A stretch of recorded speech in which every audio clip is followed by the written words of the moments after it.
Hello everyone, welcome back to my channel Jntuh Explainer. Today we are going to learn topic number 4, viruses and malicious code in the unit 2, cyber crimes issues. So let's get into the topic. What are meant by viruses and malicious codes? They are significant aspects of cybercrime which are harmful software programs which are designed to damage or disable computers and networks. Basically, they are additional code which are added to the code which runs in our systems. Means this isn't done by our system. This is done by someone who wants to steal our data or who wants to harm our system. So what they do is they add some type of malicious or harmful code with the code which runs in our system. So mainly they are used for various criminal activities. As we already discussed, these are used or these are done to harm a person. So let's learn type of malicious codes. There are different type of malicious code, and some of them are viruses, worms, trojans, ransomware, spyware, adware, rootkit, keyloggers. Let's learn each briefly, one by one. Let's learn about our first malicious code, viruses. Viruses is a type of malicious code that attaches itself to a legitimate program or file and replicates itself once the infected file or program is executed. For example, I have taken here a file or a program where a virus is attached to it. What it does, once it's executed here, and it's replicate itself, the virus replicate itself, and it's get attached to every document, every program which is present in the system. So once this virus is attached to every part of the system, what does it covers all the system. Like it leaves no place where the virus is present. So it results in the system failure at the end. Its major impact is it can corrupt or delete any sort of data, and it can even spread to the other systems as whenever we share any type of file, because when it's connected to any type of document or file, whenever we send the file, it's obvious that it will travel to the other systems too. Now coming to the second type, worms. Worms is a type of malware or malicious software that can replicate rapidly and spread across devices within a network. Remember guys, within a network. As it spreads, a worm consumes bandwidth, overloading infected system and making them unreliable or unavailable. Worms can also change and delete files or introduce other malware.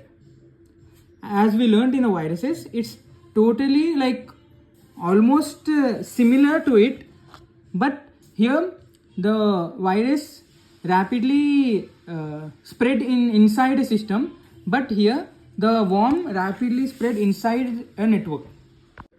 Now coming to the third malicious code, trojans. Trojans are deceptive programs that appear to be legitimate but carry a malicious payload. They often create backdoors allowing unauthorized access to the system. They download like a legitimate code, but along a code they contain some malware code. So here they often create backdoors, like when after being downloaded along with the program, they some sort of backdoors they create inside a system or inside the network. From that backdoors, other type of malwares enter into the system, making the system harm very rapidly.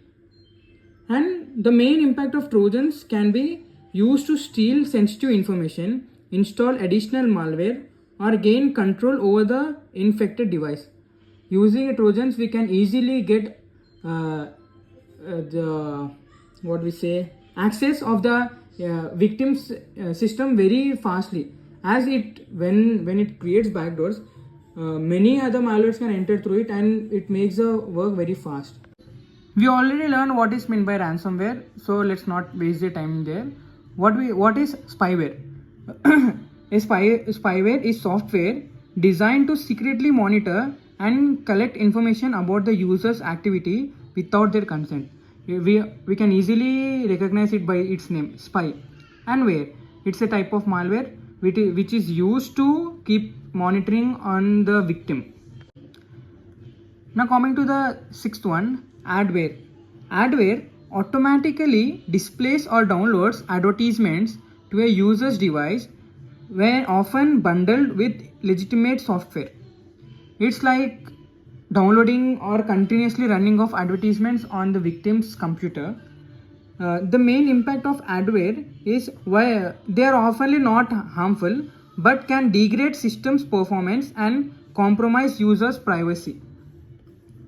Now coming to the seventh type, rootkit. The rootkit are designed to gain administrative control over a system without being detected. They often hide the presence of other malware. Whenever the rootkit is installed or downloaded into the system, they also protect the other malware present in the system by getting detected. So the main impact of rootkit is they can allow attackers to remotely control the infected system, steal information or install additional malicious software. And the last one, keyloggers. Keyloggers record the keystrokes made by a user to capture sensitive information such as passwords and credit card numbers. They can lead to data breaches and unauthorized access to the accounts.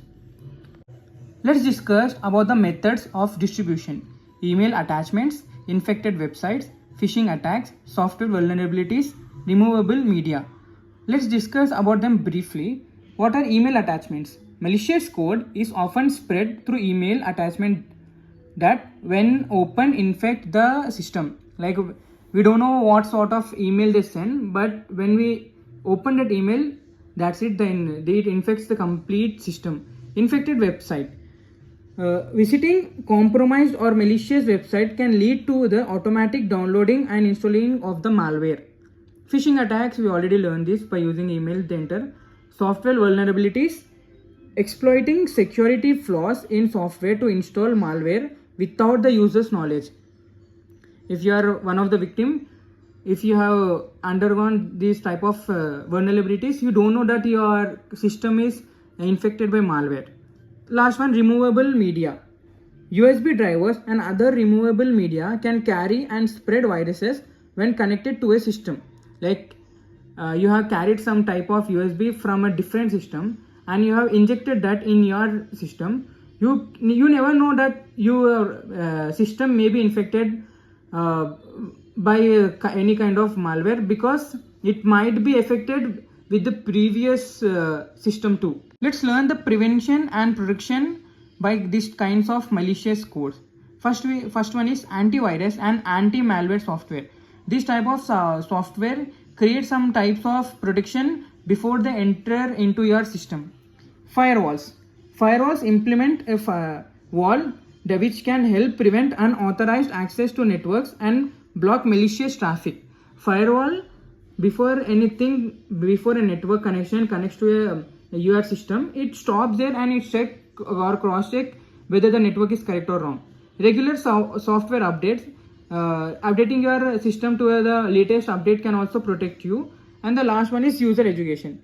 Educating users about the dangers of phishing, suspicious attachments and untrusted websites can reduce the risk of infection.